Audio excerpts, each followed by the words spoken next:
Bom, boa noite, pessoal. 19 em ponto. É nossa tradição no César começar exatamente no horário e terminar no horário também. Bom, nós estamos aqui no evento do Comitê de Direito da Mineração e Direito Ambiental do César, Minas Gerais. É o último evento do ano. E o nosso tema de hoje será 36 anos da Constituição e mineração. Tudo a ver, né? E para começar o nosso trabalho de hoje, e primeiro dizer o seguinte, nós temos hoje mais de 100 inscritos, muita gente online, sabe? Para um evento com um tema muito específico, eu achei bem expressivo e muito interessante o interesse dos nossos colegas nesse tema, né? Muito interessante. Bom, primeiramente, gostaria de chamar nosso presidente, Dr. Nilson, para dar as palavras e mostrar o que é o nosso César para os nossos colegas. Boa noite a todos, boa noite a quem está virtualmente conosco.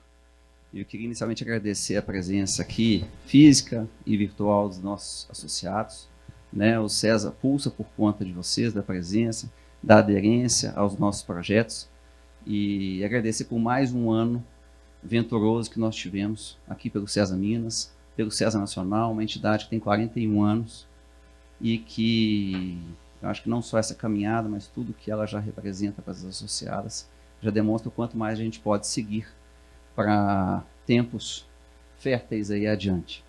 Queria agradecer ao Dr. William por nos anfitrionar tão bem, cuidando bem aqui para nos receber, e é uma honra, Dr. William, tê-lo no Comitê do César. O César ganha muito com a presença do senhor, respeitado não só em Minas, nacionalmente, internacionalmente. Agradecer a Gabriela e ao Fábio, que também receberam o convite para esse ano inaugurar um comitê que já se fazia necessário. Nós estamos em Minas Gerais e um comitê que trata desse tema não tinha por que não existir aqui. Então, eu acho que quem ganha são as associadas por ter esse comitê. Hoje nós temos 10 comitês no César Minas, são diversos assuntos, mas tendo propriamente um tema tão caro ao Estado de Minas, e com esses atores que no dia a dia, né, são camisa 10 aí do tema, coordenando o comitê. E um comitê que entregou muito esse ano. É um comitê que, como eu disse, inaugurou a sua atividade em 2024 e que trouxe temas relevantíssimos, passando pela segurança jurídica no meio ambiente, no minerário, tratando os impactos da reforma tributária, que eu digo daqui a pouco também um tema também muito caro ao César esse ano, e que eu acho que o César muito contribuiu para a nossa atividade nas discussões que estão sendo travadas no Congresso Nacional. Então, fica aqui o nosso agradecimento, o nosso reconhecimento, e vamos para 2025 com muito mais, né, Gabriela, Fábio, Dr. William, e a todos que têm participado dos comitês como um todo. Eu costumo dizer que os comitês, eles representam o coração do César, né? Se o nome do César está ali, Centro de Estudo, Sociedade de Advogados, os comitês estão travando no dia a dia os seus eventos, discussões técnicas importantes para as equipes, para a sociedade de advogados como um todo. E para além disso, eu vou aproveitar e fazer uma rápida retrospectiva aqui. Em Minas, nós temos as reuniões de associadas, que acontecem para além dos comitês, também com temas interessantes. Tivemos esse ano a tratativa do tema do ESG nos escritórios de advocacia. Nós tivemos uma pauta feminina e que tangenciou também a presença do TRF6 em Minas, com a então presidente Mônica Cifuentes. Recebemos recentemente agora o vice-governador do estado, que foi tratar do atual cenário econômico e também das opções da advocacia dentro do cenário de Minas, o crescimento do Estado mineiro. Nós temos aí o projeto Incluir Direito, que é um projeto magnífico, ganhou o Prêmio Inovare, e a gente convoca as associadas para cada dia mais, né, que possam conhecer esse projeto, possam aderir, A finalidade eu acho que é muito importante para a nossa atividade enquanto responsabilidade social. E acho que podemos todos contribuir. Fizemos, inclusive, agora uma parceria com o Direito na Favela, que busca levar a possibilidade das sociedades associadas ao CESA contribuir com a advocacia pro bono, o curso de gestão em escritório de advocacia, que o CESA buscou com a Fundação No Cabral, ou seja, um curso lapidado a 4 mãos. É uma entidade que dispensa comentários, né, entre as 10 escolas executivas do mundo, que tem quase 50 anos. O CESA tem seus projetos esportivos, né? Nós estávamos falando com o Thiago aqui, que é um ciclista. Vamos ver se a gente faz algum dia um ciclista. Tem o tênis na frente, viu, Thiago? Já há um pedido.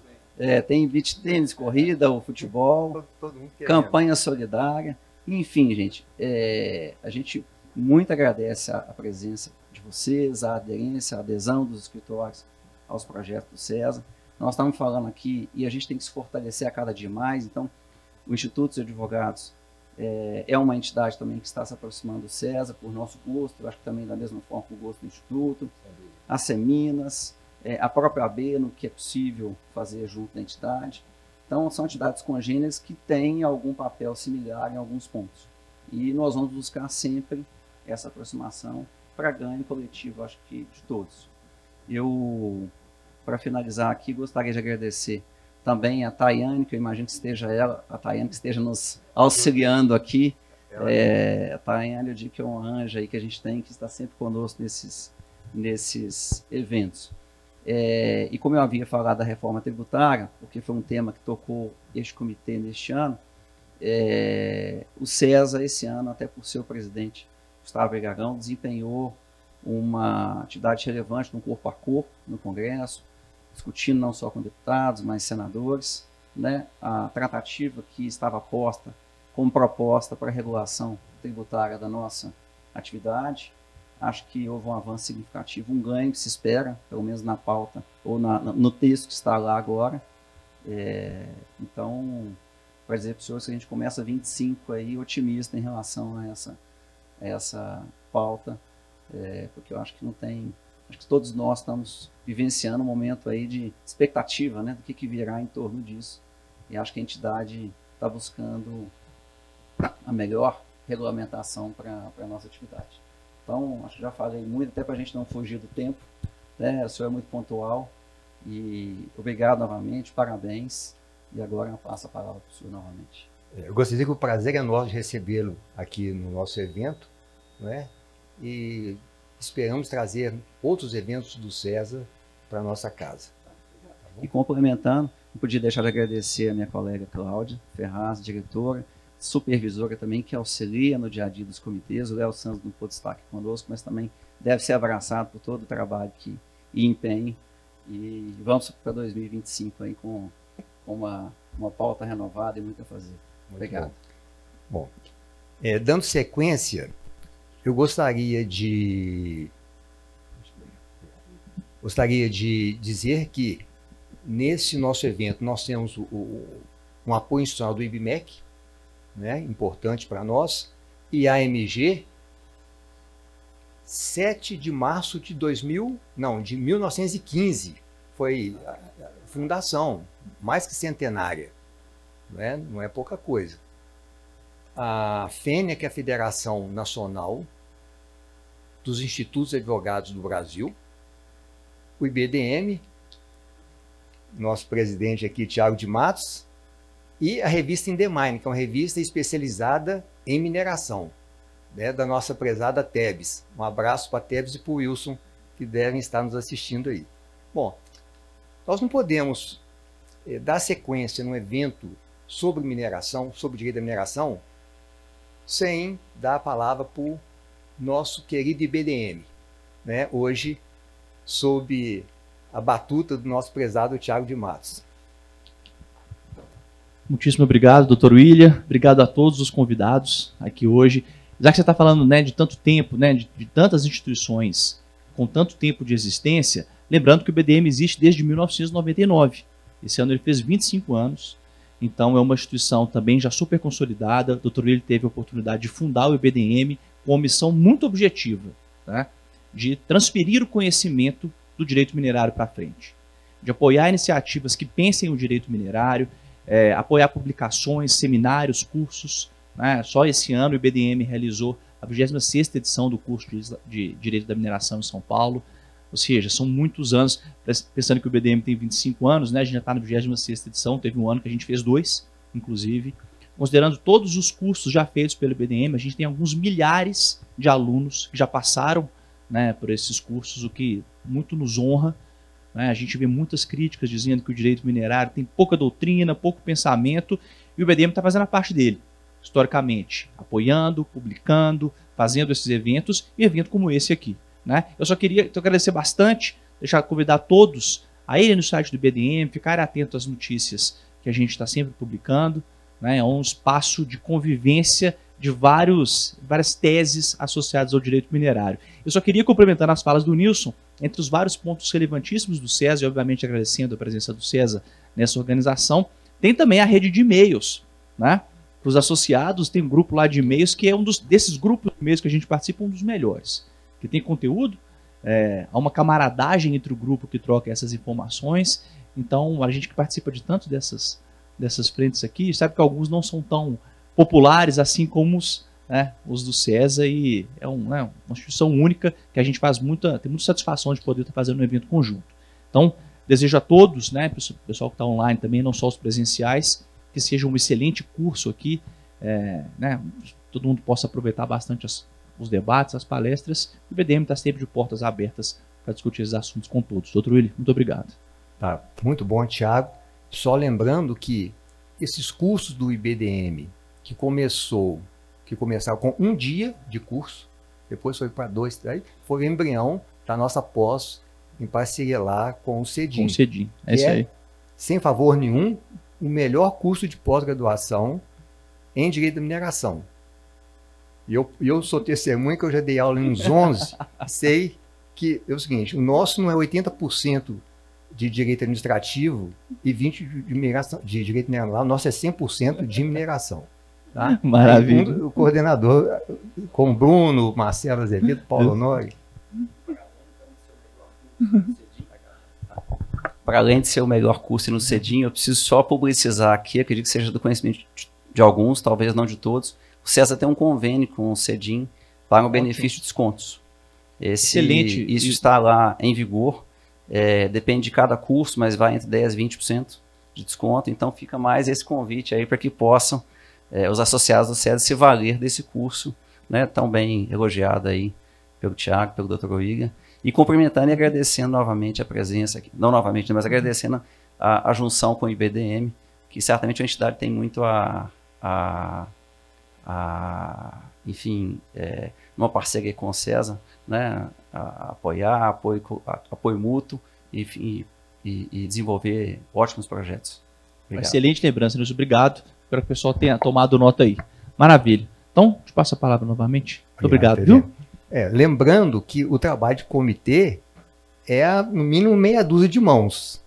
Nós temos o nosso apoio no César, né?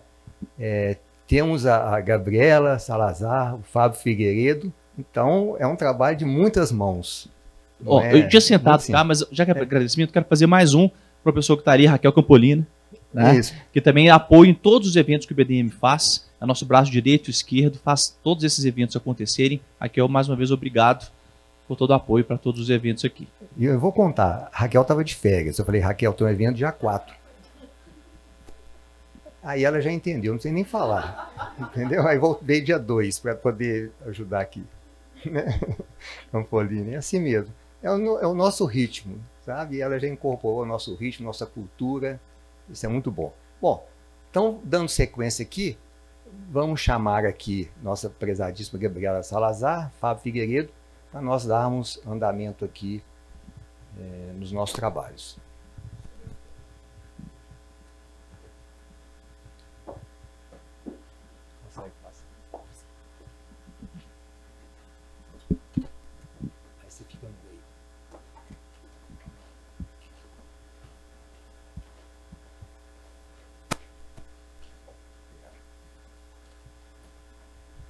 Bom, O tema de hoje, ele tem múltiplas facetas de importância. Primeiro, porque trata da Constituição, a nossa Carta Magna, e dentro de um Estado democrático de direito nós temos que respeitar. Concorde, não concorde, mas respeitar a Constituição, respeitar as instituições, não é? E o país vai evoluindo, cada geração nós vamos fazendo melhor, né? Então, esse é o evento. E o segundo, a importância pela mineração. Quando eu estava há muitos anos escolhendo a área que eu ia especializar, aí eu fui ao IBRAM conversar, fui ao DNPM conversar, entender como que é o setor para definir o que eu queria fazer. E tem uma imagem que eu guardo até hoje, que eu pensei, o boom da mineração ainda está para vir. Essa é a parte boa. E o pior é que passados 30 anos, eu ainda vou repetir, o boom da mineração está para acontecer. Apesar de todo esse movimento, considerando o potencial da mineração para o Brasil, o boom da mineração ainda está por vir. Sabe, uma hora isso vai destravar, o pessoal vai entender a importância da mineração mesmo, vai entender a necessidade do país, porque muitas das promessas que existem na Constituição, como erradicação de pobreza, igualdade e etc., vão depender da pujança da atividade econômica. E a mineração tem muito a contribuir para isso, sabe? Não é um processo simples, aí tem questões históricas e etc, etc, que é melhor deixar para lá, tá certo? Bom,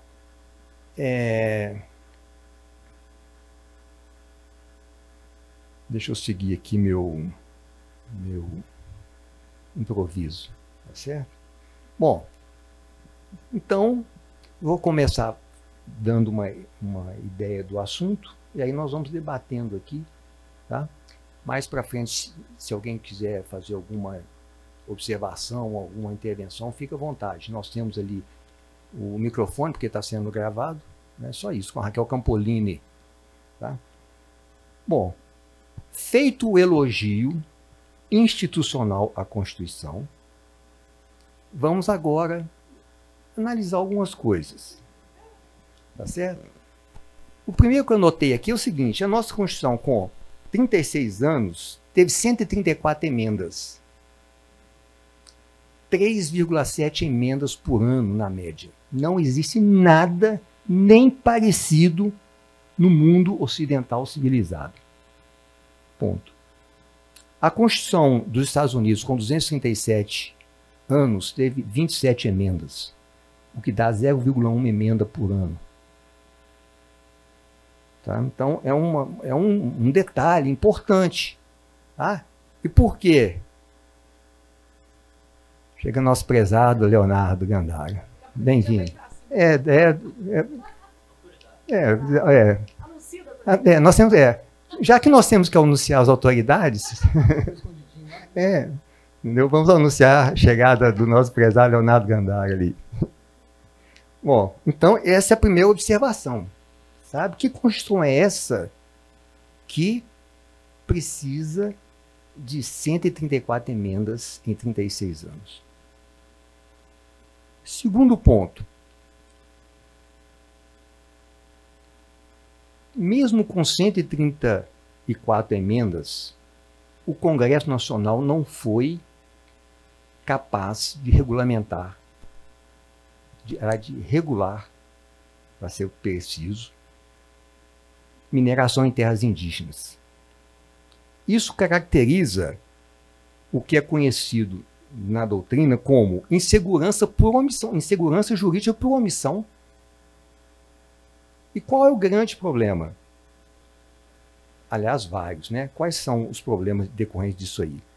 Primeiro, se você não tem regulação, você cria insegurança jurídica. Se você não tem regulação, você não tem como coordenar os atores. Então tem, a extração é legal, tem o problema dos índios, garimpando, tem o narcotráfico, tem a degradação ambiental, tem um monte de coisa que você não consegue fazer em razão da falta de regulação.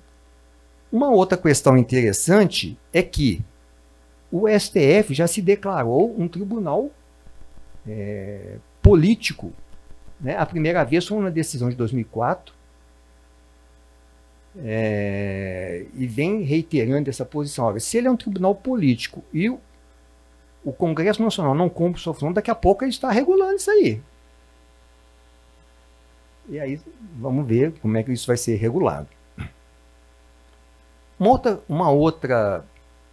outro fator de insegurança jurídica por omissão eu chamaria de um descaso com um dos comandos do artigo 37 da Constituição, que é o dever de eficiência administrativa. E aí isso se espalha de várias formas, e no nosso caso aqui da agência, essa ausência de repasse, ela é deletéria. Por quê? Apesar de a agência ter muitas boas pessoas individualmente, é muito serviço, né? Então, fica impossível ter uma eficiência administrativa se você não tem uma estrutura, né? Então, esse do artigo 37 também é uma questão de insegurança jurídica por omissão. E o outro ponto, só para nós iniciarmos aqui nossa sequência de debates, é o seguinte: tem outra questão também interessante, que é um problema que eu chamaria redacional no artigo 176, que ninguém vê também, que isso tem implicações.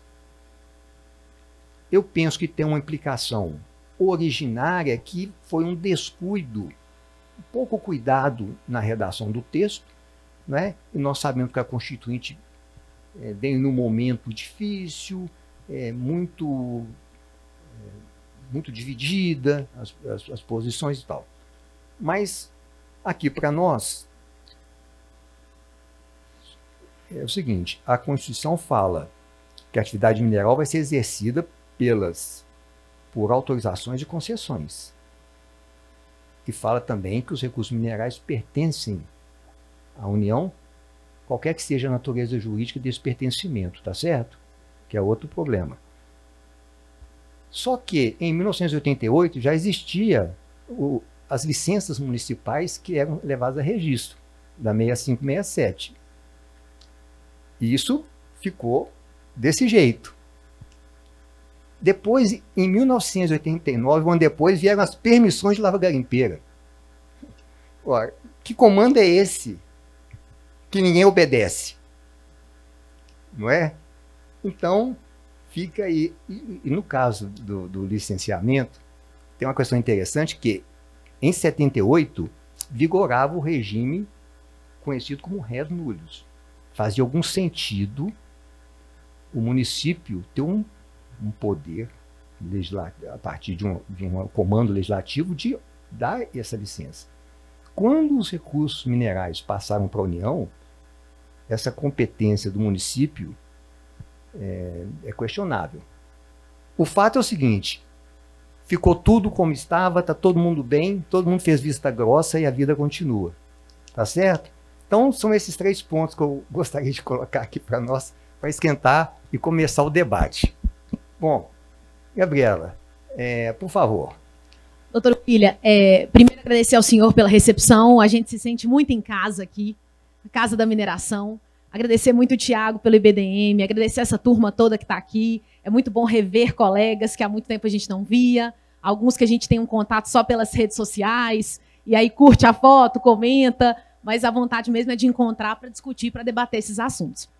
E queria agradecer a Raquel, não sabia que ela estava de férias e dei trabalho para ela, porque o doutor William carinhosamente disse: não precisa fazer slide. Eu falei: doutor William, eu gostaria de fazer um outro slide. Sobrou para a Raquel receber meu slide, mandou e-mail hoje: Gabriela, isso aqui é um GIF, isso aqui é o quê? Então, Raquel, depois se você precisar de uma advogada para negociar um dia a mais de férias, você conta comigo, que eu levo esse pleito para o doutor William. Mas agradecer demais aí a recepção de vocês, tá? Eu vou ficar em pé, só trouxe alguns slides aqui, só de apoio visual aqui para um debate, e é muito interessante, doutor William, a gente vê, e Fábio também, estamos bem alinhados em algumas colocações que nós trouxemos aqui.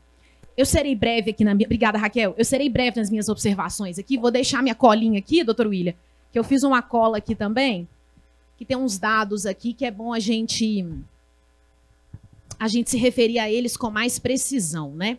Mas vamos lá, gente. Seguindo muito na linha que o doutor William já começou a falar, a gente está aqui hoje comemorando um aniversário, então, né, doutor William, né, Fábio? 36 anos.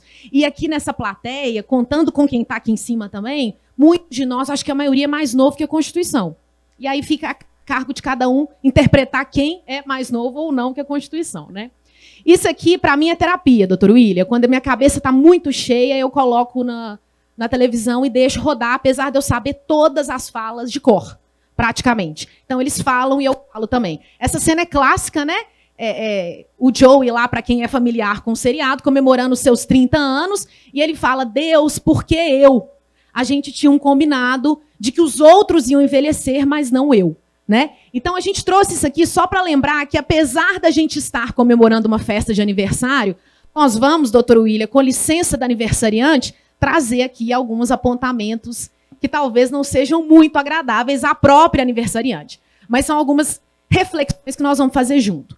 Mas o que eu gostaria de convidá-los aqui é para a gente pensar um pouco esse nossa proposta, né, esses 36 anos de Constituição e mineração, num contexto primeiro de timing, trazendo alguns eventos que ocorreram recentemente e que a gente pode trazer alguns inputs para algumas críticas que a gente pode tecer aqui juntos.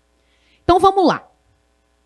Recentemente aconteceu o G20 aqui no Brasil, no Rio, não sei se vocês acompanharam, uma discussão aí complexa, de muitas promessas, de muitos pactos, alguns deles que, de fato, a gente sabe que não saem do papel, né?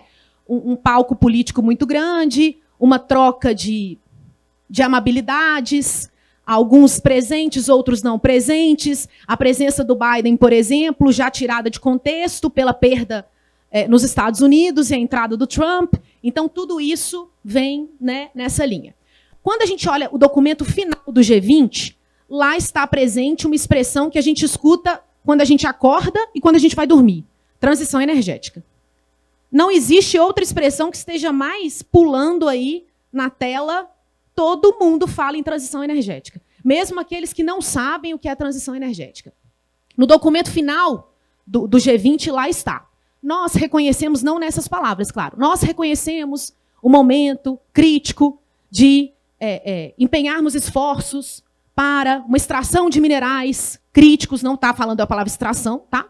Mineração, trazendo as substâncias de minerais críticos e um momento de transição energética. Apoiamos uma cadeia limpa de fornecimento desses materiais, está lá no documento final. E o que aconteceu de interessante também é que, após a finalização do G20, houve assinatura de alguns documentos entre Brasil e China, não sei se vocês acompanharam também, entre o Lula e o Xi Jinping. E dentre esses documentos tem lá, doutor William, Fábio, um memorando de entendimentos para a conjugação de esforços em prol do desenvolvimento sustentável na mineração. E uma série de pactos. E quais são esses pactos? É muito interessante a gente parar para pensar. São vários itens, mas eu vou destacar 3 aqui. Um deles, doutor William, a necessidade de fomento à pesquisa mineral e a colaboração de ambos os países nessa linha. O outro, uma necessidade de desenvolver esforços para a atratividade de capital para projetos de mineração. E o outro, pensar em formas, mecanismos de desenvolvimento sustentável para dentro da mineração. É claro, pessoal, que isso é um memorando de entendimentos. Então, nós estamos falando aqui de intenções, não há qualquer vinculação entre os países, existe uma roupagem jurídica muito grande, mas eu posso dizer a vocês, a China, eu coincidentemente estava no Rio na data, fazendo uma reunião com um cliente que tinha vindo para algumas reuniões pré-G20. E fiquei hospedada em Copacabana porque tem família lá, sabe?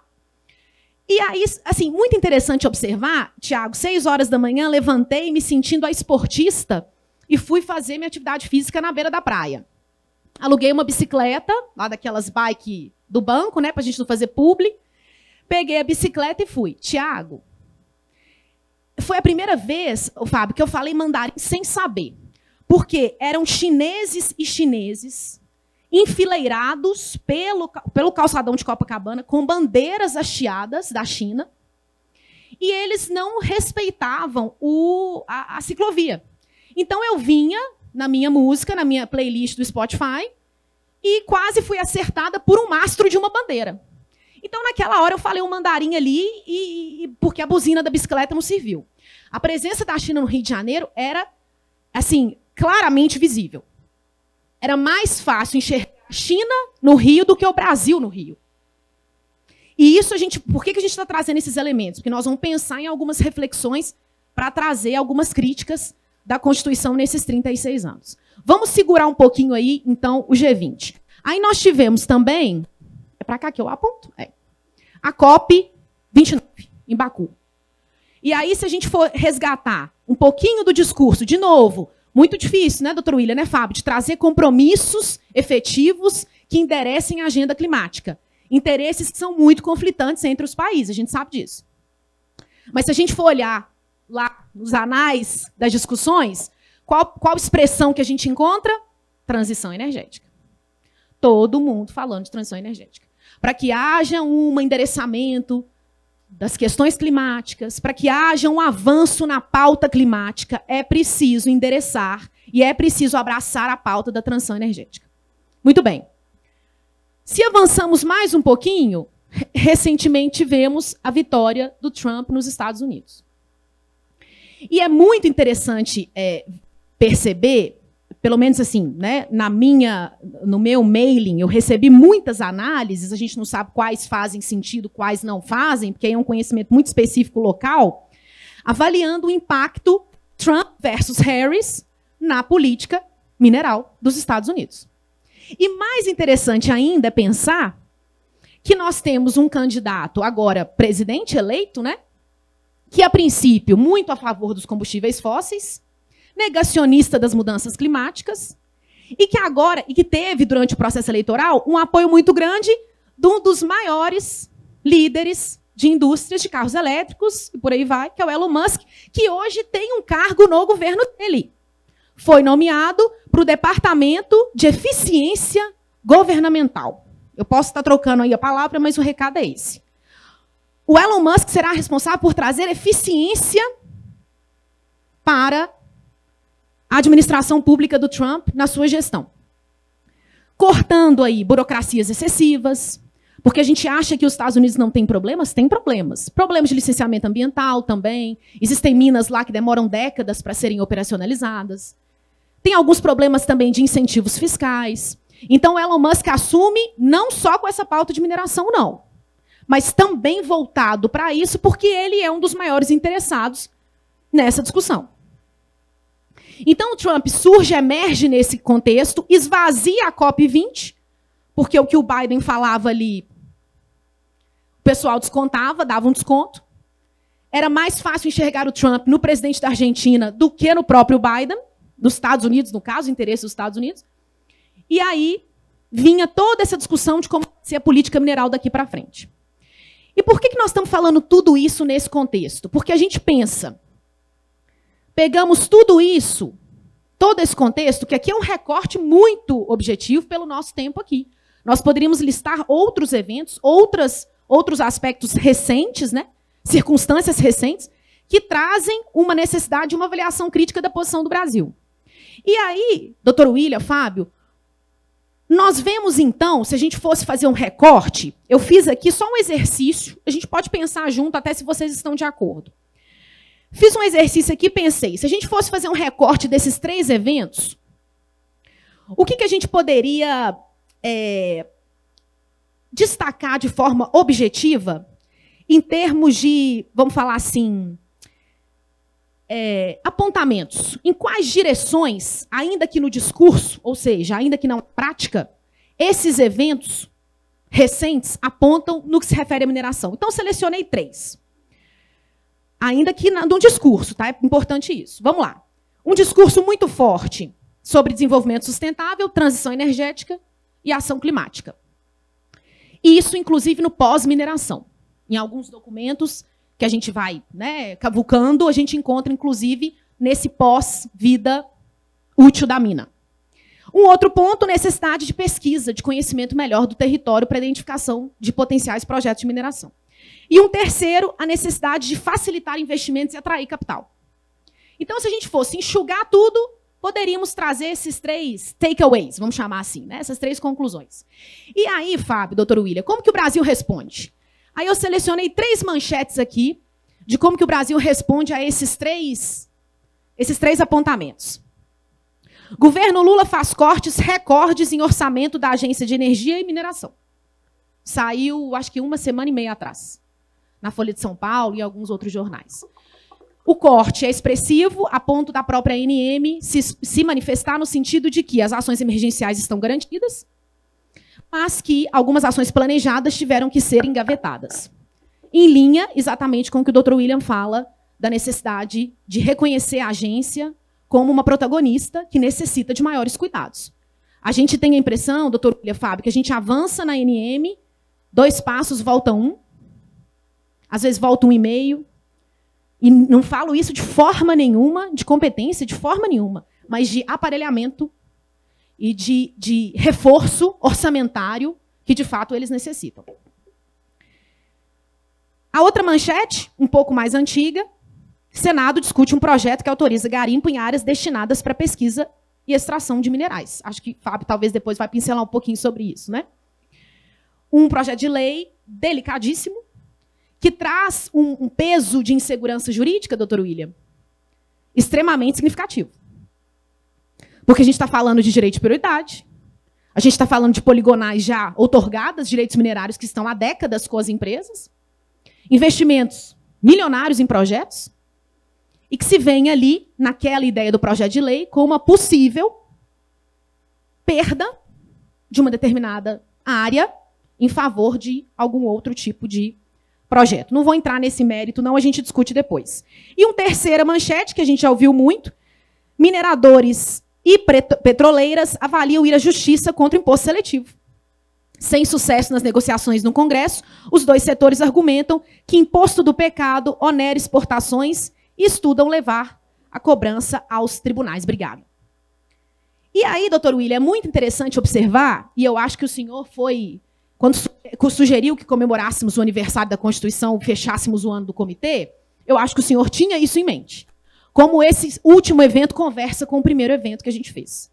Porque é inevitável trazer essas discussões aqui e não pensar no sobreprincípio da segurança jurídica, que não está expresso na Constituição, mas em qualquer leitura e interpretação que se faça dela, o sobreprincípio da segurança jurídica emana do entendimento da Constituição.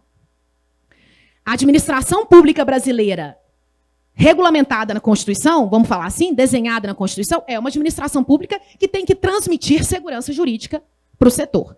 E a regulação tem que incentivar o setor, e não desmotivá-lo ou acabar com ele, vamos chamar assim, né? E aí, avançando aqui já para a nossa parte final. A gente pensa muito, né, quando a gente reflete sobre essas questões de Constituição, e às vezes a gente tem uma visão muito fechada. Nós trouxemos aqui alguns exemplos para a gente fazer uma conclusão juntos aqui, que não é minha, é uma conclusão que eu vou tomar emprestada, mas que vocês vão entender o nosso movimento aqui. A mineração é uma atividade extremamente complexa, de muitas camadas, de muitos interessados, de muitos impactados. E hoje, mais do que nunca, é preciso que a gente lide com os problemas e os desafios da mineração para além da Constituição. Por que nós estamos falando isso? Isso aqui, para mim, é uma delícia, gente. E eu levei um pouco de susto quando eu percebi que o preço do chocolate estava aumentando significativamente. E aí a gente tenta buscar interpretações. Aí eu fui achar uma justificativa que eu não esperava. Costa do Marfim, Guiné, Nigéria, são responsáveis pela produção de mais ou menos 77% do cacau no mundo. Um dos fatores que está levando ao aumento do preço do chocolate, acreditem, é a mineração ilegal, que está tomando terras da plantação do cacau. E aí a gente pensa, mineração no meu quintal? Não. Que tamanho tem esse quintal, doutor William? A gente tem a expressão que a gente escuta, not in my backyard. No meu quintal, não. Está no quintal de vocês, está no meu quintal. Porque nada melhor, doutor William, quando a gente está ali naquele caso complexo, a gente pega um tapetinho de chocolate, lá em Dundee, a Milka era, assim, baratinha. Ali na hora você tem intuições que você não tinha tido. Chocolate é vida. E não é publicidade, hein, gente? Não é publi. Podia ser, mas não é. Um dos fatores é esse. O que eles chamam, é claro que os problemas são muito mais complexos, né, gente? A gente não pode se prender a avaliações simplistas. Eles chamam de uma perfect storm, ou uma chuva perfeita de fatores. É a mineração ilegal, são efeitos da mudança climática, vários tipos de pragas que vão acometendo as plantações, e isso tudo vai virando uma perfect storm, uma chuva perfeita. Mas o fato é que a mineração ilegal traz hoje um impacto no preço do chocolate. Chega agora no nosso bolso. Vocês vão entender por que a gente está fazendo essa reflexão.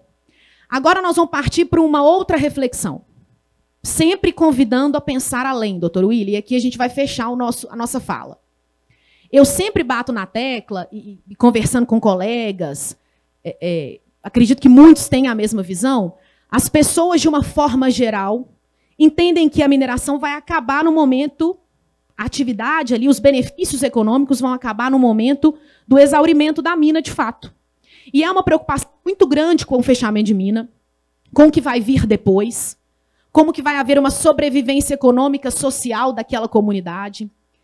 E aqui eu vou deixar já uma indicação de livro para vocês, recente, que eu recebi, que eu fiquei encantada. Não sei se vocês conhecem. O título é em inglês, em português seriam 102 coisas para se fazer com um buraco no chão. São 102 casos ao redor do mundo, exitosos, de empreendimentos econômicos que rodam hoje em locais em que havia uma antiga atividade de mineração. Aí vamos começar aqui rapidamente. Alemanha, fronteira com República Tcheca. Isso aqui no meio é um pão que se chama Stoval. Desculpa meu alemão aí, viu, gente? Ele é feito a 1 quilômetro de profundidade, porque as condições da mina favorecem aquele pão. E mais do que isso, a cidade, que eu não vou arriscar falar o nome aqui, até por uma questão aqui de não saber pronunciá-la, virou um polo vamos falar assim, de exaltar a mineração. Por quê? A atividade remontava ao século XV, foi fechada a mina em 1964, em 96 o empreendimento foi desenhado, em 2006 ela abre. Então, o empreendimento abre. A cidade que girava em torno de mineração, e a atividade encerrou, hoje gira em torno do turismo para enaltecer a mineração. Vocês enxergam isso no Brasil? Não precisa responder, não. Pode pensar. Isso aconteceria no Brasil? E é muito interessante o site, gente. Tragam as famílias, venham fazer atividades outdoor aqui com as suas famílias, venham celebrar a mineração. Temos lá crianças aqui brincando com os martelinhos, ó. Das trilhas, ganhando os capacetes, os hotéis, os quartos de hotel. Numa cidade que antes era movida por mineração. Aí vamos avançar mais um pouquinho. China, porque nós estamos falando deles, né? Esse é um hotel. Para quem já quiser anotar aí, porque janeiro tá aí, né, gente? Coitada da Raquel, não vai dar tempo, porque eu voltou de férias agora. Ó, Intercontinental Shanghai Wonderland, Terra da Maravilha. Um hotel, Fábio, veja só, doutor William, mais de 300 quartos construídos numa antiga pedreira. Ele é chamado de arranha-terra, em contraposição a ser o arranha-céu. A formação da rocha da pedreira permite que seja frio no calor e calor no frio. E o mais interessante é a avaliação do Booking, que eu fiz questão de ler para saber se valia a pena ir. Não olhei o preço, não, porque eu não sou boba, né, gente? Ó, olha a avaliação do Booking, gente. Um dos hotéis mais exclusivos em termos de arquitetura. Integração incrível na pedreira. Um grande tema unificando pedreira e mineração. Ótimas varandas para todos os quartos. Os restaurantes ficam aqui, próximo ao lago. Aqui as imagens. Você chega por aqui, a pedreira está ali, então o prédio cresce para baixo. Então fica... Depois vocês vão falar, mas eu fui no evento do César, não lembro de nada. Lembra sim. Anota aí um próximo destino para visitar. E por último, esse dói. Esse aqui dói porque toca num lugar, né, Tiago? Aqui é complicado. Eu falei, ponho ou não ponho? Vou chorar e tal. Escócia, gente. Recentemente aberto um empreendimento, investimento de 55 milhões de libras, a cerca de 30 quilômetros de Edimburgo, uma estrutura, um resort de surf, no lugar de uma pedreira desativada e abandonada. Esse projeto tem uma parceria com um projeto social de cuidado com a saúde mental, Mental Health, lá na Escócia. E é uma tecnologia que já existe no Brasil. Tem alguns resorts aqui que parece que tem essa, chama Wave alguma coisa, que produz essas ondas artificiais e gera esse entretenimento. Então temos aqui, ó, Reimagining a Quarry into a Surfing Sanctuary. Então, santuário numa antiga pedreira. Quem quiser entrar no site, no Instagram, tá ali o nome, é Lost Shore Surf Resort. Então aqui, gente, isso aqui é potencialidade, isso aqui é riqueza. Então, o que eu vou encerrar aqui a minha reflexão, trazendo para vocês? E tomando emprestado de novo as reflexões da nossa saudosa orientadora Bastida, né, Elizabeth Bastida, que nos convida sempre a pensar numa visão cosmopolita. Hoje, gente, nós não podemos nos centrar na aniversariante mais não. Não que ela seja insuficiente, mas os problemas demandam que a gente vá além. Hoje, interpretar um problema de um cliente no escritório nos exige uma visão de fora também. Eu preciso trazer uma solução para ele que outros países já aplicam, se for algo positivo para o caso, e se a gente tiver ali uma aderência jurídica, né? Bastida falava muito isso com a gente, né, Tiago, nas aulas. A gente precisa ir além. É uma ótica de camadas. Você vai do local ao global e vai e volta. Porque eu não posso ficar presa numa camada normativa apenas. Então, estamos aqui, para fechar, doutor William Fábio, celebrando 36 anos de uma Constituição, que tem os seus desafios, doutor William, mas que vão muito além do texto constitucional. Uma ausência de política mineral que o senhor tanto fala. Decisões muito incongruentes de quem está nos centros de poder. Mas nós precisamos, como operadores do direito, ir além dela. E aqui eu deixo uma reflexão para vocês pensarem juntos, né? Para a gente pensar junto. Eu tendo a dizer que hoje um operador do direito que trabalha com mineração e que se prende a uma camada normativa apenas, não está pronto para lidar com os desafios da mineração. É preciso que a gente esteja na Constituição, esteja na legislação ordinária, esteja na legislação, na regulamentação que é a todo dia discutida dentro da ANM e vá além dela. A Constituição precisa beber em outras fontes também. E nós precisamos ser os instrumentos disso. Então, vamos comemorar o aniversário, que venham mais 36 anos, mas que nós estejamos também à frente dessas mudanças. Porque, de fato, né, como o doutor William comentou bem, os problemas são muitos, os desafios são muitos, e aqui já tem uma plateia qualificada aí, né Fábio, para lidar com eles, né? Enquanto isso, então, a gente fica de olho no preço do chocolate, né, gente? Obrigada, doutor William. Obrigado, Gabriela. Agora, passar a palavra aqui ao nosso prezado Fábio Figueiredo. Dê sua opinião, seu ponto de vista, por favor. Bem, em primeiro lugar, doutor William, agradecer a recepção, né, que foi muito calorosa, e o espaço sensacional. Saudar o nosso presidente, doutor Nilson, a quem, pedindo licença, doutor William, gostaria de pedir uma salva de palmas pela condução e pelo lançamento no próximo dia...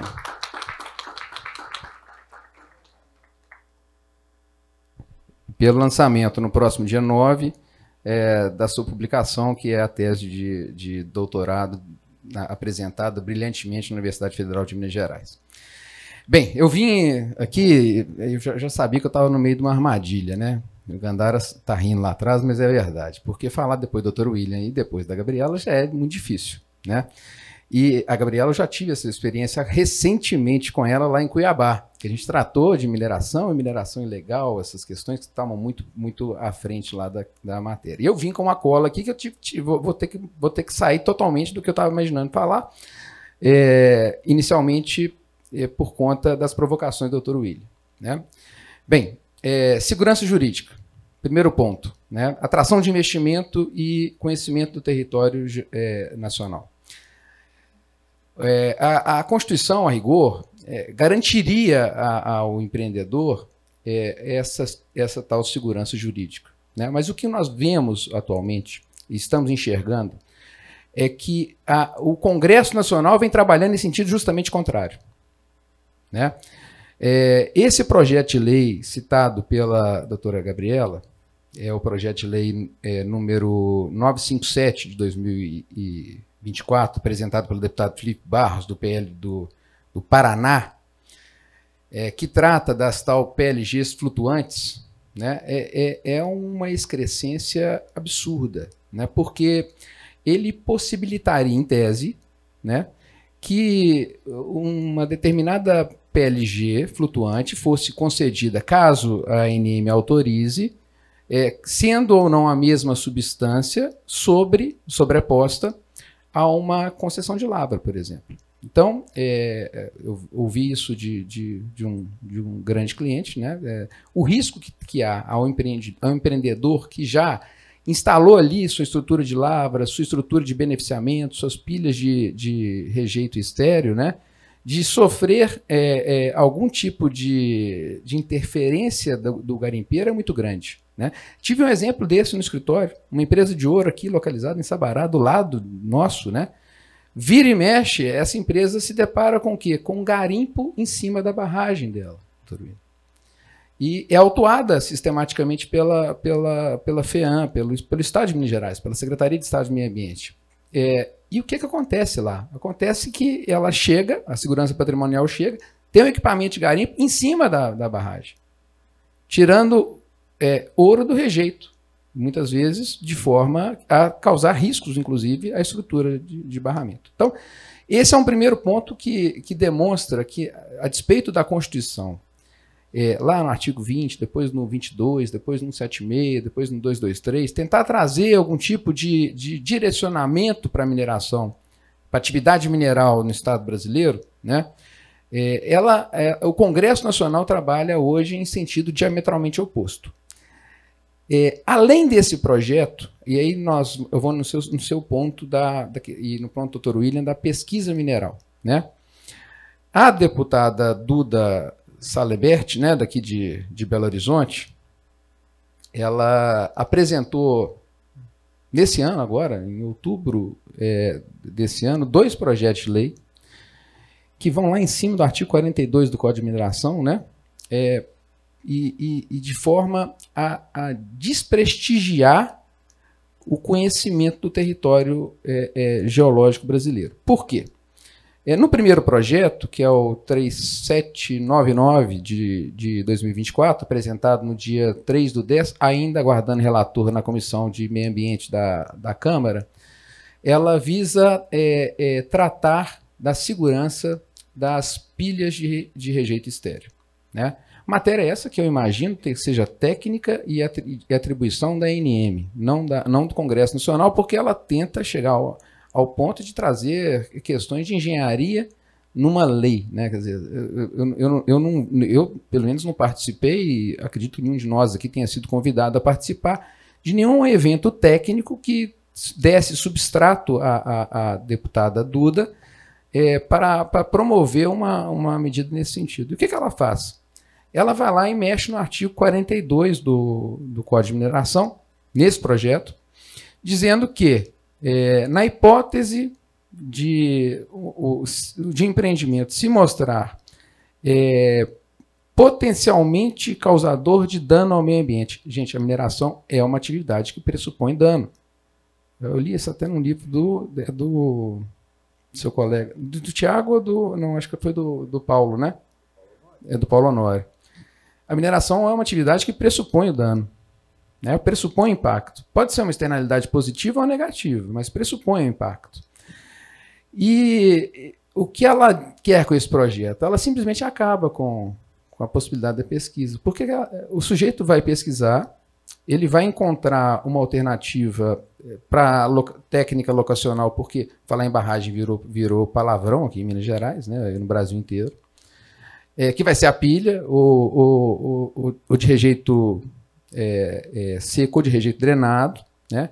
E ela diz o seguinte, olha, se essa pilha causar algum dano, ou se a atividade causar algum dano, a sua pesquisa está perdida, amigo. Mesmo que o seu relatório final de pesquisa tenha sido aprovado, você não será indenizado. Então ela muda o 42 radicalmente nesse sentido. E ela piora essa questão no segundo projeto, que trata da intervenção em proteção de mananciais, de proibição de rebaixamento de lençol freático, né? E ela estabelece ali 3 incisos para o bloqueio minerário. O primeiro inciso, aquele mesmo que nós já conhecemos, a juízo do governo, se a critério a atividade for prejudicial ou menos importante do que outra atividade. Aquilo que já está acostumado lá do parecer PROD 500, que trata das questões de intervenção entre duas atividades econômicas de igual teor constitucional, né?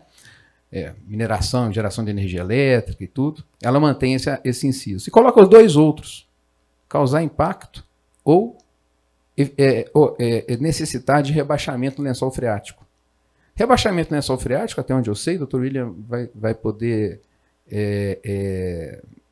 talvez elucidar muito melhor para nós, é uma questão do dia a dia da indústria da mineração, quer seja na mina a céu aberto, quer seja na mina subterrânea. A gente vê nos projetos, né, essa questão sendo tratada, e tratada de natureza, de forma técnica.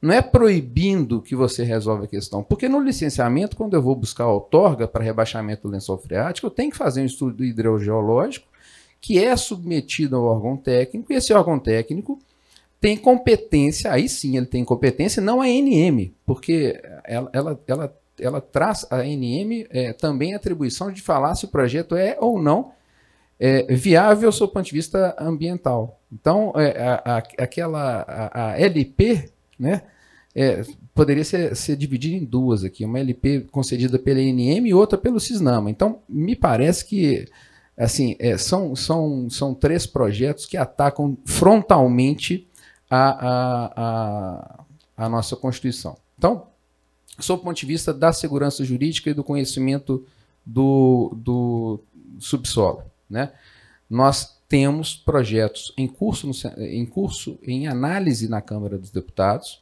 com um ambiente altamente desfavorável, pelo menos no primeiro caso dos garimpeiros, né, porque existe uma bancada de garimpeiros no Congresso, né? Se a gente for procurar, e me dizia muito isso o Cora, né? Dr. Fernando Cora, presidente do Conselho Sindiestra. Se você for procurar no Congresso, você vai encontrar lá 60% dos deputados e senadores são produtores rurais. Então, a temática da agricultura é sempre muito cara ao Congresso. Dificilmente você vai encontrar um deputado que seja essencialmente minerador. Pode ter algum de agregado, alguma coisa assim, mas eu desconheço, né? Mas de garimpo a gente sabe que tem vários. O próprio, lá no Mato Grosso, a gente viu a força que o garimpo tem nas instâncias políticas. Então, esse primeiro projeto, gente, da PLG flutuante, tem um poder devastador sobre mineração. E vai levar, e tem requerimento de urgência, que muito possivelmente será aprovado pela Câmara, né? Ele será aprovado em caráter deliberativo nas comissões, né? A despeito de não ter relatoria, já ter relator o deputado Joaquim Passarinho, do Pará, do PL do Pará, né?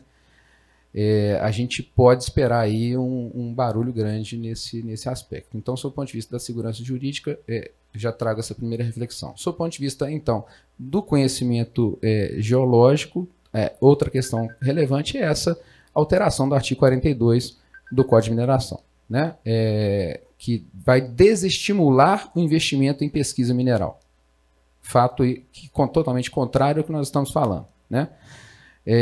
Um último ponto, só para finalizar, doutor William, o senhor disse, refletindo muito bem sobre o artigo 23, competência exclusiva da União legislar sobre mineração, né?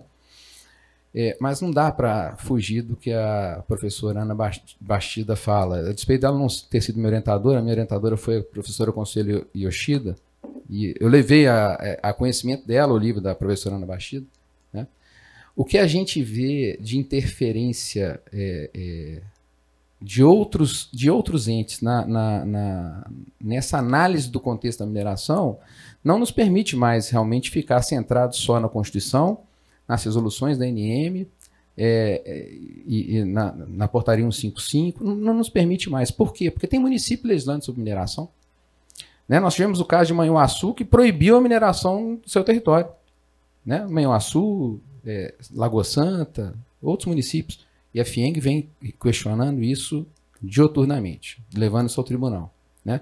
Você tem, por exemplo, o caso do município de Mariana, onde estive ontem no Compate, discussões terríveis, porque as comunidades não entendem, respondi sua pesquisa, viu, doutor William, a importância da mineração.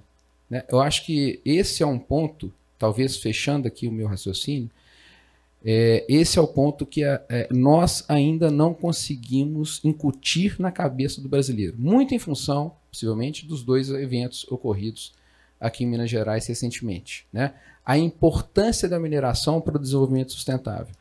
E lá em Mariana, com comunidades que o doutor Leonardo conhece muito bem, por ter trabalhado vários anos ali na Samarco, na Renova, né, doutor Leonardo? Onde havia uma resistência muito grande à mineração. Qual foi minha surpresa?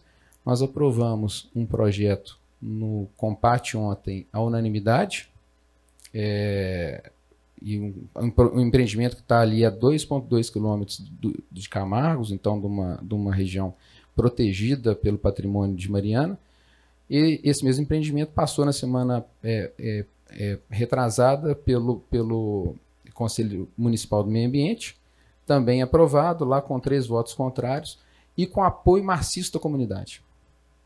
Então, por quê? Porque esse empreendedor entendeu a importância de comunicar com o local, lá embaixo. Né, fugir um pouquinho da caixinha, né, como o IBRAM fez ao adotar o TSM, né, todo Sustainable Mining, né, adotar também políticas que vão além da Constituição, né, que vão além do que a legislação estabelece.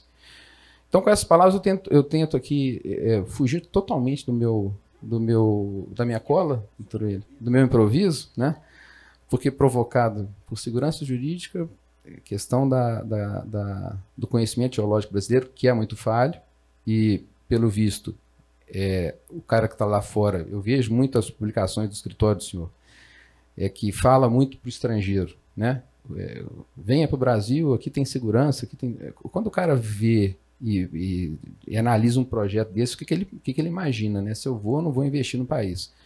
É igual esse investidor lá que Gabriela viu. Um sujeito comprou uma concessão de lavra no norte do Mato Grosso e descobriu depois que tinham 50 garimpeiros em cima da área dele. Né?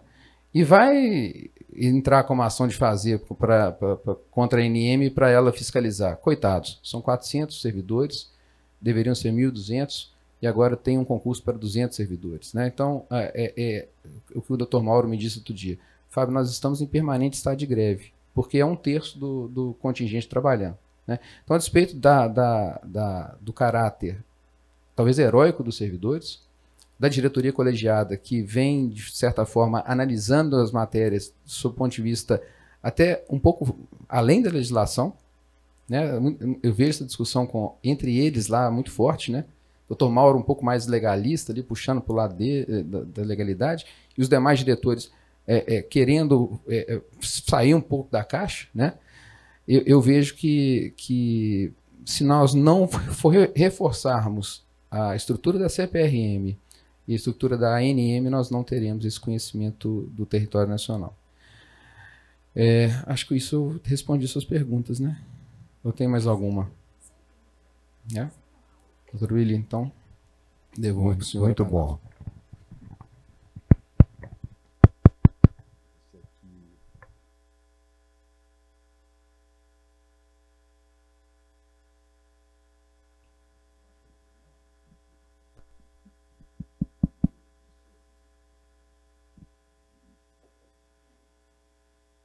É bom ter mais de um.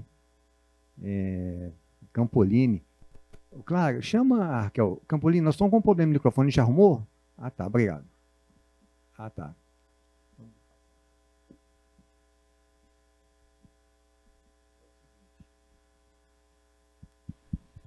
É o seguinte, antes de passar a palavra aqui para os nossos convidados, nossos participantes, eu fiz umas anotações aqui sobre o que foi falado. Primeiro é o seguinte, nos Estados Unidos, se um processo de licença ambiental vai para o Environmental Protection Agency, 10 anos. Segundo, nos Estados Unidos, tem 1.000 minas abandonadas. Tá? Então, isso fiz umas anotações aqui. Em relação à questão do Fábio, os problemas são tantos, as interferências, quando se fala das camadas, seguinte, eu fico fazendo minhas reflexões, o seguinte, se nós temos soberania absoluta ou soberania relativa sobre os destinos da mineração, porque nós tivemos aquele caso da Renca, que foi um exemplo clássico de ausência de soberania plena sobre os destinos da mineração. E tem outros exemplos aí. Então, mineração em terra indígena. Então, o negócio é complexo. Ainda dentro desse nosso quadro aqui, para complementar, eu gosto de ler. Leonardo Gandara também. Então, eu leio de tudo. Leio tudo não. Passo o olho em tudo, pelo menos. E me caiu na mão lá um livro que chama Territórios Livres de Mineração. Não sei quem já viu esse danado. Tá certo? Aí desce o pau na mineração e tal. E eu estou passando o olho naquele livro e falei assim, engraçado, até falou que território, mas não é território livre de celular, território livre de veículo, de chocolate, porque para fazer chocolate você precisa de mineração, não é? Sobre todos os aspectos. Então eu achei muito interessante a posição da moça lá, sabe? Sem vida, né? Território sem vida. Território sem vida. É voltar para a caverna. Muito bom. Então agora vamos aí passar aí a palavra para os nossos participantes. Alguém quer fazer alguma colocação, por favor? Tiago de Matos. Eu quero fazer uma observação rápida, acho que tem muito a ver com o que todos vocês disseram, eu queria ouvi-los um pouco sobre isso. A gente está falando de Constituição, né? O artigo 176 usa a expressão interesse nacional. E aí, se a gente for estudar o contexto da Constituinte, tinha muito uma discussão sobre, né, o capital estrangeiro, se iria interferir na soberania brasileira, e aí uma ideia, né, a Constituição nasceu com esse vício, né, em termos de mineração, os investimentos eram restritos ao controle do capital brasileiro. Quando ela, né, nasceu, precisou ter uma emenda, uma parte boa da emenda, né, doutor? E algumas emendas foram até boas para a Constituição não deixar ela nascer com os problemas que ela tinha. Mas uma outra leitura que se faz também da expressão interesse nacional, que é possível, né, a partir do momento que isso está dentro da norma, ela toma várias possibilidades de leitura, não necessariamente no contexto em que ela foi criada. Mas uma ideia de interesse nacional contraposto a falar interesse local, interesse estadual. Ou seja, a mineração deveria ser desenvolvida no interesse mais próximo do nacional, pensado mais próximo do federal. Como o federal, na verdade, sendo, vamos dizer assim, o local adequado para pensar as grandes políticas do país. E eu acho que quando a gente olha para nesse aniversário de 36 anos e pensando na mineração, a gente tem uma inversão completa. Por mais que a gente tenha ainda muitos problemas na esfera federal, em termos de legislação, em termos de complexidade da agência, muitos dos grandes problemas que a mineração enfrenta hoje são problemas locais. Como o Fábio muito bem colocou, municípios que legislam sobre a mineração sem poder legislar, né? A chamada licença social para operar, muitas vezes legítimas, muitas vezes não legítima, ou seja, travestida de um interesse da comunidade, quando na verdade é um interesse de uma meia dúzia, né, manuseado para que a mineração não se desenvolva. Então, nesse contexto, eu queria ver um pouco de você o seguinte: será que um dos maiores problemas de interpretação hoje é justamente o fato de que, isso a Bastida fala muito no livro também, sobre como as políticas locais influenciam a atividade mineral. Como um dos problemas hoje é, de fato, você não consegue Talvez o governo federal vá para esses grandes eventos que a Gabriela colocou e ele faz os memorandos de entendimento macro sobre uma política, né, que não existe, mas uma ideia de uma questão mineral mais ampla, sendo, na verdade, quando você vai para o doméstico, são os municípios, ou não só os municípios, mas os interesses locais que impedem a atividade. Como é que isso se reflete na prática? É o município que não dá certidão de conformidade para você conseguir fazer o licenciamento, né? É o município que utiliza de mecanismos de criação de normas que causam efeitos financeiros negativos para as empresas e, em função disso, ela precisa aceitar determinadas imposições para conseguir as suas licenças e aí vai, né? Será que não faltaria, no fim das contas, uma necessidade das casas legislativas, do Poder Executivo, retomar a guinada da mineração, pensando o nacional mais próximo do federal, do que, na verdade, só esse controle local? Como é que interage esses dois polos de poder aqui? Eu queria ver um pouco de você sobre isso. Bem, saudar aqui também o doutor Daniel. Ontem nós estivemos juntos lá no Compat, né, doutor Daniel? Foi brilhante a intervenção que você fez. Gente, e é interessante porque as pessoas por interesses pessoais, se apropriam, inclusive, de instituições. Na discussão do Compat e na discussão no Conselho Municipal do Meio Ambiente, nós tivemos oposição com a OAB, com o representante que seria o representante da nossa classe. Ele estava defendendo o interesse dele, quer dizer, o pensamento dele, né? E a gente encontra isso muito no município, né? A realidade local atrapalha muito o desenvolvimento da mineração. Nós tivemos um caso que foi muito interessante, que foi o caso da Samarco, na retomada. Ela tinha a certidão de conformidade do município de Santa Bárbara para a captação da água no Rio Santa Bárbara, e com a troca de prefeitos, essa declaração foi cassada, né? A Samarco entrou com o mandado de segurança, liminar indeferida em primeira instância. No tribunal conseguimos reverter essa decisão. Foi uma suspensão de liminar levada à ministra Carmen Lúcia, que sentou em cima do processo, a verdade é essa, muito por interesse, muito capitaneada por interesse de um advogado muito famoso aqui em Belo Horizonte, que é de Santa Bárbara, né? E muito próximo à ministra Carmen Lúcia. E depois esse processo da Samarco foi levado a plenário. E o plenário do Supremo, isso é um acordo que a gente pouco fala dele, mas me dá calafrios. O plenário do Supremo disse o seguinte: olha, o município tem, dentre as suas atribuições, o poder de dizer não ao empreendimento. Isso o plenário do Supremo Tribunal Federal, num caso específico da Samarco, sobre a captação de água no Rio Santa Bárbara. Então, assim, me preocupa muito o acompanhamento da legislação local, muito mais do que a federal. E outro tema interessante que o Ministério, a Secretaria de Geologia e Transformação Mineral, o secretário esteve aqui no ano passado e disse que em todos os processos de tombamento e criação de unidade de conservação por municípios ou pelo Estado, o Ministério entraria com ações para tratar da questão. Pensou até numa alteração do código naquele artigo que está muito antigo, né, da redação, sobre as áreas de proteção ambiental. Mas até hoje não vi nenhuma medida concreta nesse sentido. Mas eu acho que o Ministério tem que tomar as rédeas dessa matéria. Talvez pela Secretaria de Geologia e Transformação Mineral mesmo, né? Mas falta gente também, né? Se nós formos lá, a gente vai lá conversar com o Sabac, ele tem quê? Tem 30 pessoas no gabinete. Ele falou, pô, é o Dream Team aqui da esplanada, mas são 30 pessoas.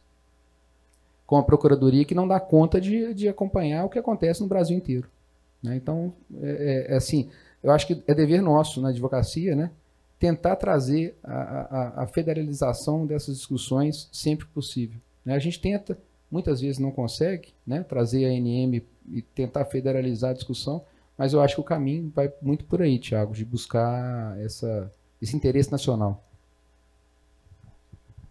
Essa colocação é interessante, mas, pelo que tenho lido, nesses confrontos do interesse local com esse interesse nacional, o interesse local tem prevalecido.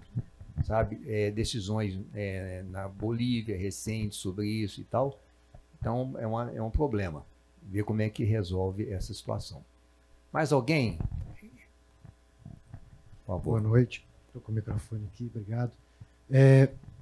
Sobre tudo isso que foi falado aqui, eu fiquei pensando em algumas coisas. Eu já trabalhei, antes de entrar no William Freire, para trabalhar especificamente com a mineração, eu advoguei para a Fundação Renova, então tive um pouco da experiência que a Andara teve,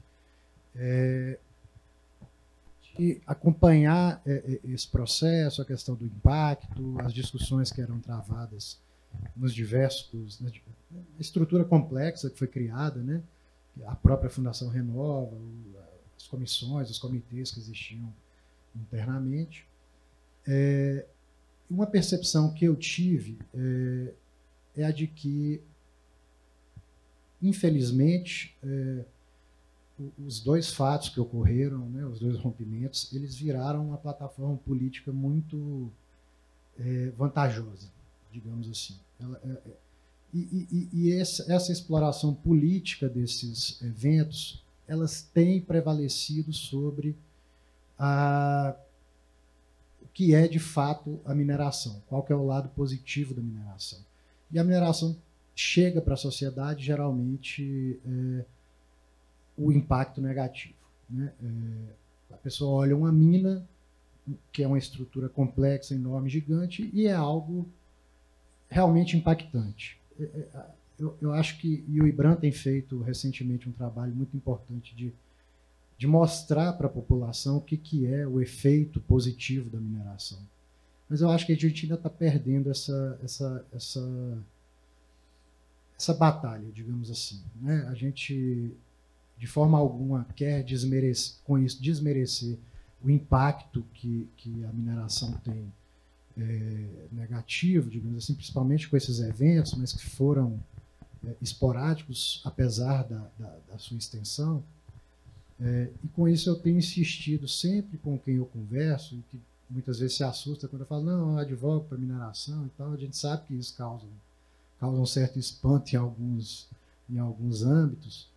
O que eu tenho insistido é na necessidade de nós qualificarmos o debate. Nós como advogados, nós como integrantes da indústria da mineração, eu insisto nessa necessidade de nós qualificarmos os debates, principalmente no âmbito político.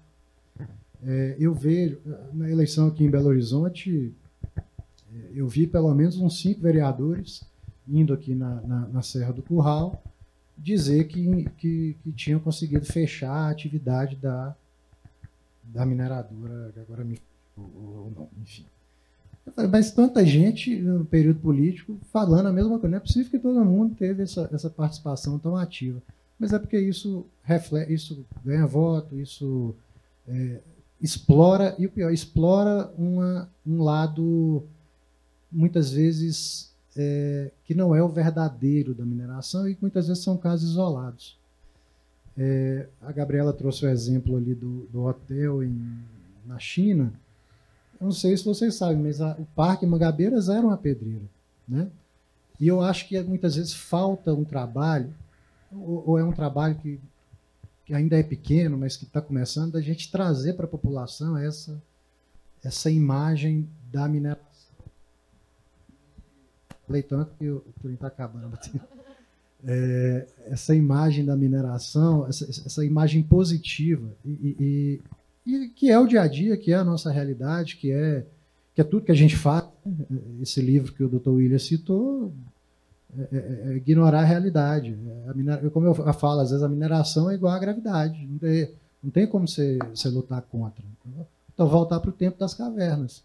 Então, acho que falta a gente estabelecer e aprofundar essa divulgação que já tem sido feita. Esses ambientes são muito importantes para isso, mas eu acho que a gente tem que ir nesses lugares, por exemplo, fazer esse debate político mais claro, para evitar que projetos como esse surjam, da deputada Duda, do outro lado do Mato Grosso, porque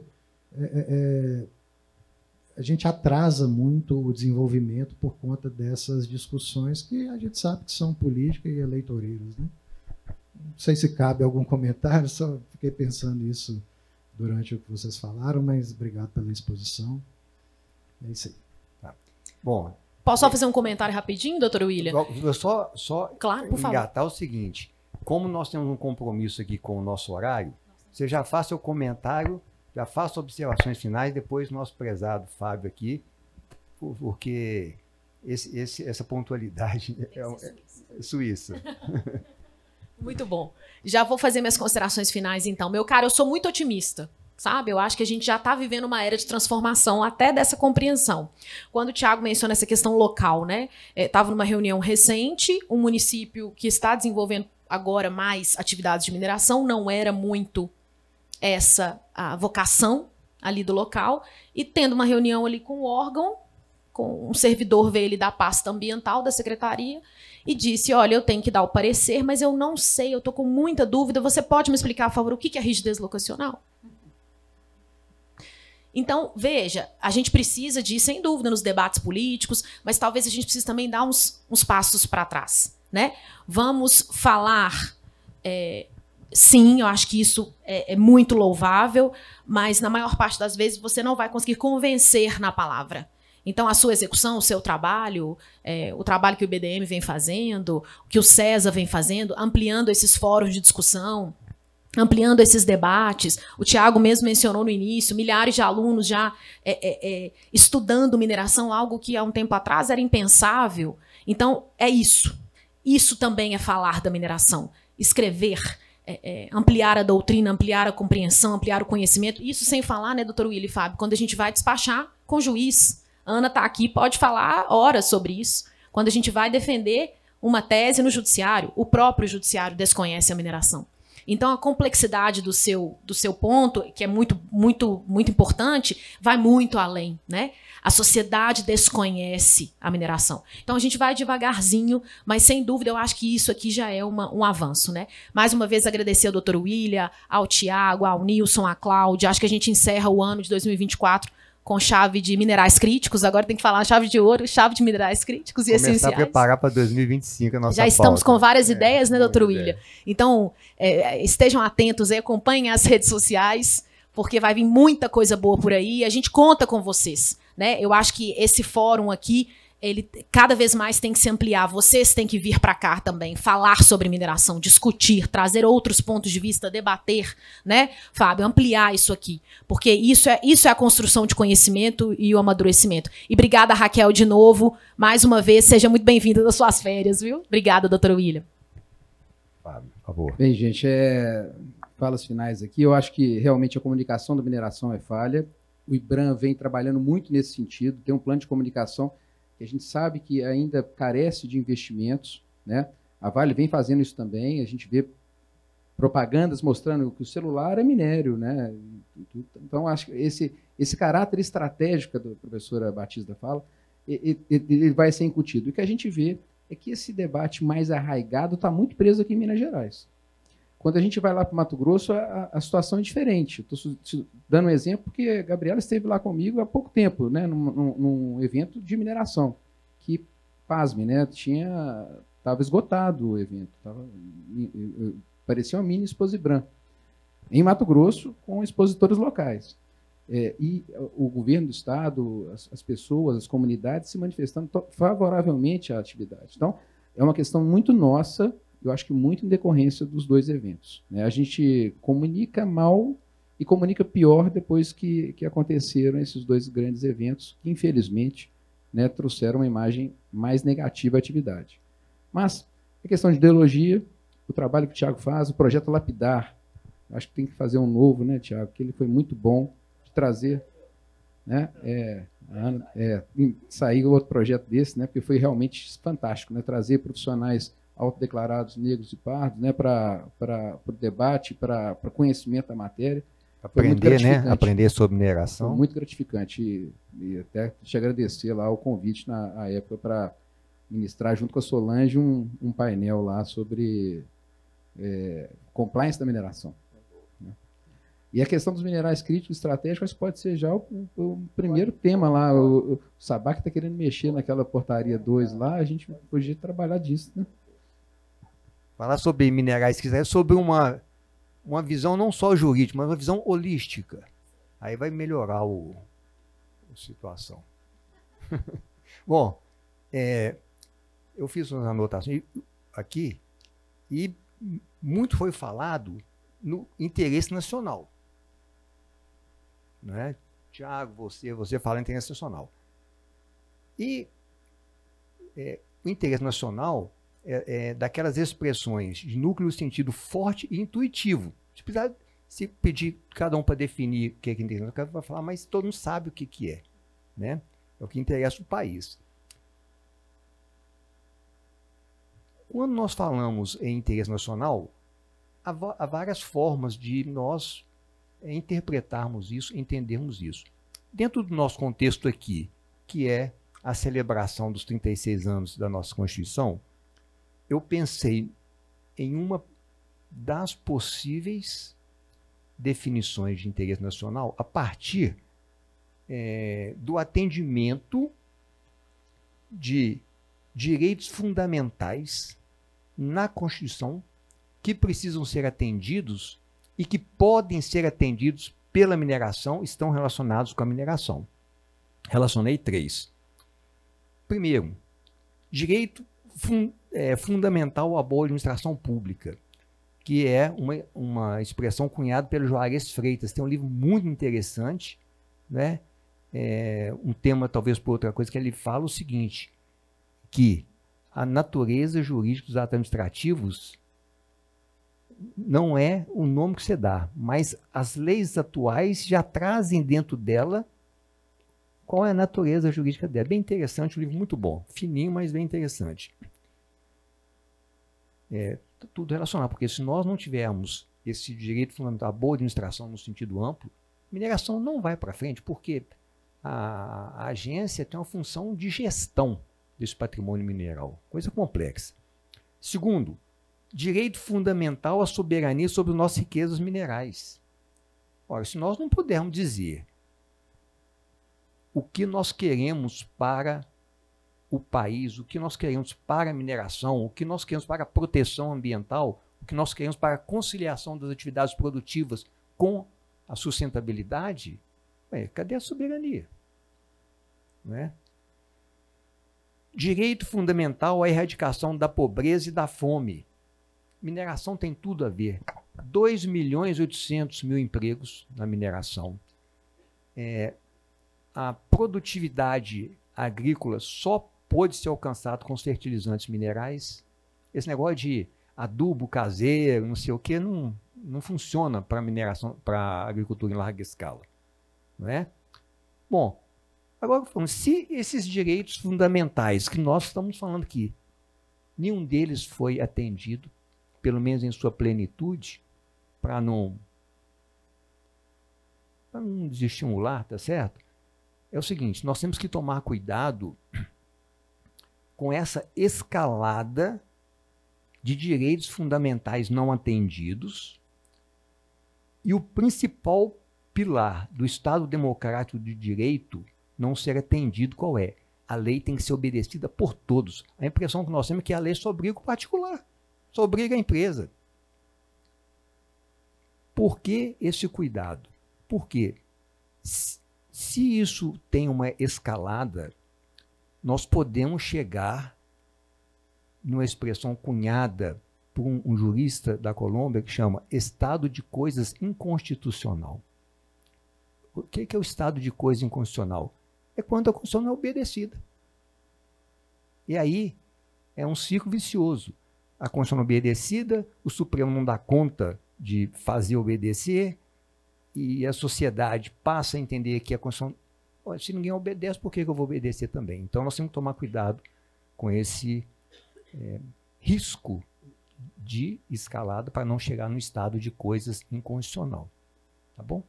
Com essas considerações, agradeço muito os presentes, os que estão nos ouvindo online, o pessoal do César, Cláudio, pessoal de apoio, nosso presidente, nosso outro presidente do IBDM, sabe?